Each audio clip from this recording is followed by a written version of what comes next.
હાલ એક ચોંકાવનારી ખબર સામે આવી રહી છે। કાનપુરમાં એક યુવતીએ પોલીસમાં નોંધાવેલી પોતાની ફરિયાદમાં ગંભીર આક્ષેપો કર્યા છે। તંત્ર મંત્રના નામે પજવણી, જબરદસ્તી અને દહેજની માંગણી સાથે જોડાયેલો આ મામલો હવે પોલીસ તપાસ હેઠળ છે। મહિલા પોલીસ સ્ટેશનમાં એફઆઈઆર નોંધાયા બાદ પોલીસે શાસ્ત્રી પક્ષના અનેક લોકો સામે ગુનો નોંધ્યો છે। કાનપુરના સાંચેડ વિસ્તારમાં એક સંપન્ન પરિવારની દીકરીના લગ્ન 6 માર્ચ 2024ના રોજ પાંડુનગર નિવાસી મિશ્રા પરિવારમાં થયા હતા। પરિવારના જણાવ્યા અનુસાર લગ્ન ખૂબ જ ધામધૂમથી થયા હતા અને તેમાં અંદાજે 5 કરોડ રૂપિયાનો ખર્ચ કરવામાં આવ્યો હતો।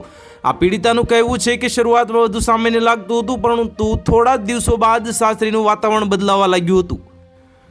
ઘરમાં રાત્રિના સમયે પૂજા પાઠ અને તંત્ર મંત્ર સાથે જોડાયેલી પ્રવૃત્તિઓ શરૂ થતી હતી, જેમાં તેણે પણ સામેલ થવા માટે કહેવામાં આવતું હતું।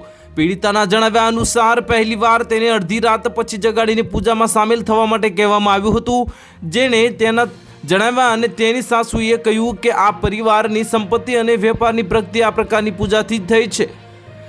આ જ રીતે તેઓ કરોડપતિ બન્યા છે। સાસુ પોતાની જાતને કોલકાતા સાથે જોડાયેલા હોવાનું જણાવતા હતા અને કહેતા હતા કે ત્યાં પણ તેઓ નિયમિત રીતે તંત્ર મંત્રની પૂજામાં જતા હતા।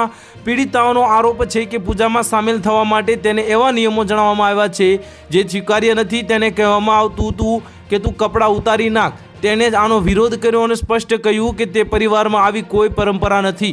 તો હાલ માટે આટલું। જો મળીશું નવી અપડેટ સાથે। જો તમને વિડીયો પસંદ આવતા હોય તો વિડીયોને લાઇક કરી દેજો, ચેનલને સબસ્ક્રાઇબ કરી બાજુમાં આવેલા બેલ આઇકનને દબાવી દો, જેથી તમને આવા સમાચારની અપડેટ મળતી રહે।